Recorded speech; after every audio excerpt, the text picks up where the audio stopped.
Hello and welcome to the Medical Ancillary Sales Podcast. I'm your host, Michael Berg, joined by my co-host, Viv Hudson. How are you, Viv? I'm great, thanks, Mike, and I'm your special guest today. Absolutely. So Well, today, what have we got in store? Viv, I had a question for you. What is a medical ancillary consultant in your mind?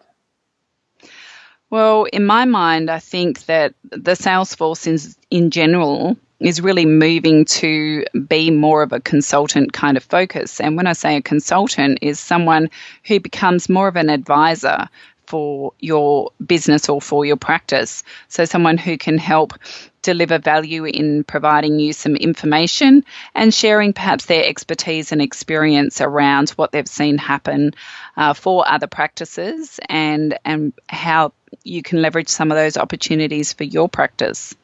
Viv, we've talked about the ProCare study in the past. The ProCare, if you guys are unfamiliar with it, look up ProCare Independent Physician Outlook Survey 2015. But this is a very interesting survey, and it basically asks independent doctors what their opinions are moving forward about the future of the independent practice. And the vast majority of these practices thought that the marketplace, I think it was 94% in the survey, 94% thought that the marketplace should be offering alternative practice models so independent practices could maintain their independence in the new healthcare economy. And especially when you weave in things like the new quality scores with MACRA and MIPS, there's an increased emphasis on physicians to try some alternative programs to bolster some things onto their practice to not only help generate revenue but also help their quality scores. That's what physicians are looking for right now.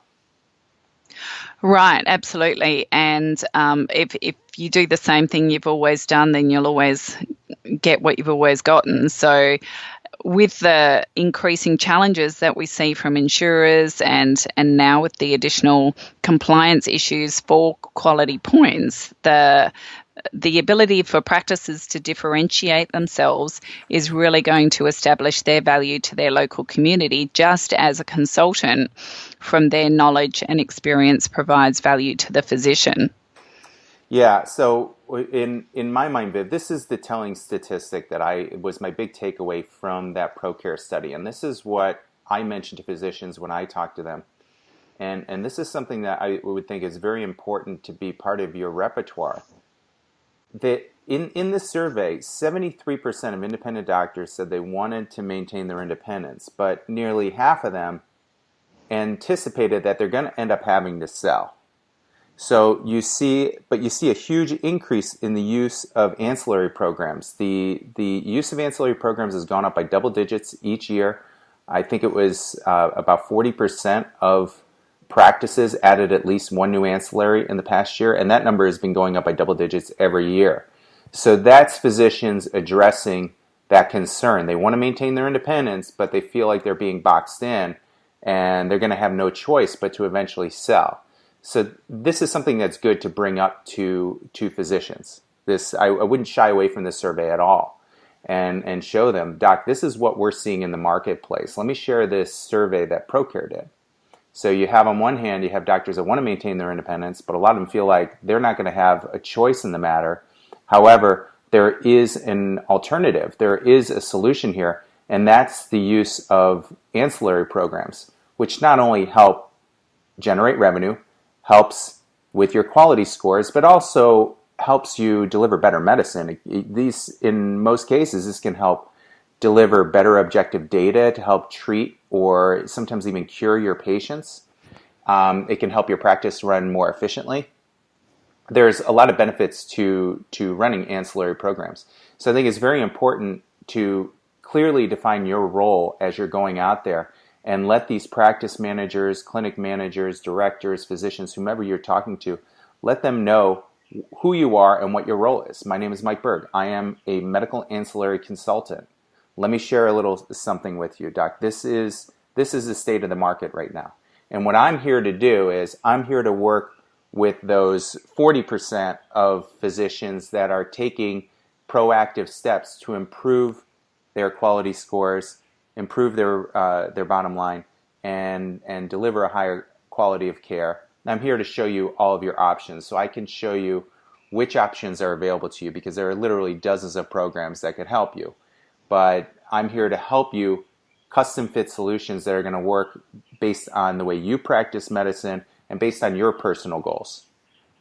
Right. So definitely, I think as a consultant, it's important that you really identify with the challenges that physicians face, because the thing that they want to know is that you understand their perspective. And that's where I think the ProCare survey can provide a lot of value in just having that as a read that you arm yourself with that knowledge before you go into a practice, and really knowing that.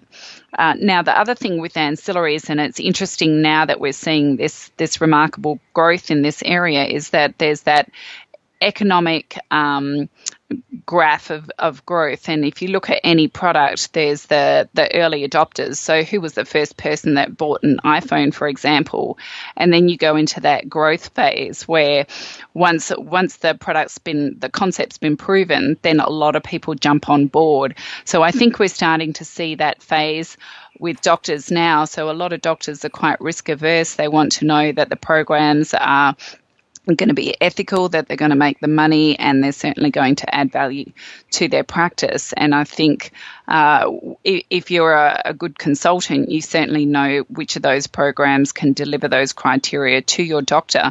So doctors are very much primed and ready for this huge growth phase for ancillary services, so that they can really take their practice to the next level. And no better time than now, when your practice is constantly challenged with the changes in reimbursement, etc., that doctors face, that they really need to be thinking a little bit more outside the box and being ready for change.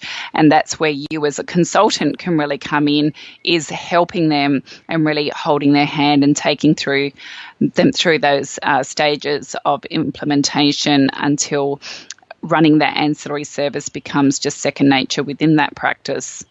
Yeah, absolutely. I mean, you hit the nail on the head that physicians are risk averse. And what I found in my experience is that doctors don't want to do something unless they know other doctors are doing it already. Very few want to be the maverick, the one that the tallest blade gets mowed. So, or as the Chinese say, the loudest duck gets shot.